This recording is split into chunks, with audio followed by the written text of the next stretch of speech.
yau aka same su 200,000 ne. Wasu na basu abu nan, ita yanzu ina take? Mama yi bashi ne zai maka yawa, ita kuma ta tafi.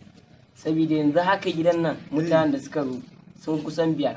Kai! Wallahi, saboda suna wallahi to in baka zo ma za a iya daga gidan nasiya. Kai! Allah, dan yanzu wani ya ce ma shi da algon zai tafi. Mu kuma mun rasa ya zamu yi, amma tun da aka samu wannan a biya wani kuma a daga ba a da. Allah, ana maganan cin zabi kana maganan bashi.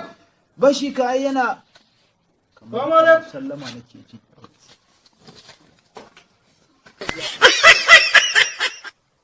Bana nan. Amma alaikum assalam. Ina mai gidanku? Mai gida baya nan wallahi. To duk yadda za a yi yau sai ya ban kuɗi na. To ai yayi tafiya. Duk inda zai je ya zo sai ya ban kuɗi na. Ya fi kwana 5 baya gida. Ka gaya masa To, idan ya zo ya nemi kuɗin nan ya aika min. to, to. Ba wasa a ciki.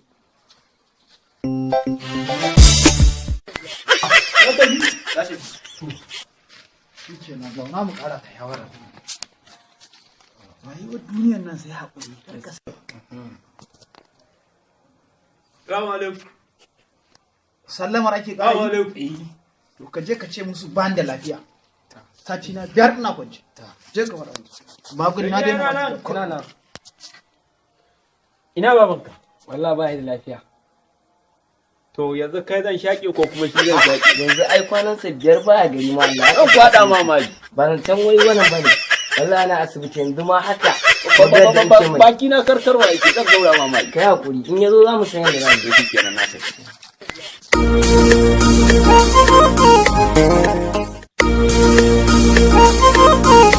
Ya tafi? ya tafi. To shi kenan. Amma in ba wani To bashin nan da ake bi ya kamata mu dan biya. ba a biya ba a ga filistar gida nake yi ne. To ba tun da akwai kuɗi sai a ba masu filista rabi. Salamu alaikum. Sallama kai. Salamu alaikum. daga Nuhu dan Hausa Jamilu Layi. Ayyo in mun kira ko ko kira da hadisi ya ga ko ban kira kira. Ya mutu.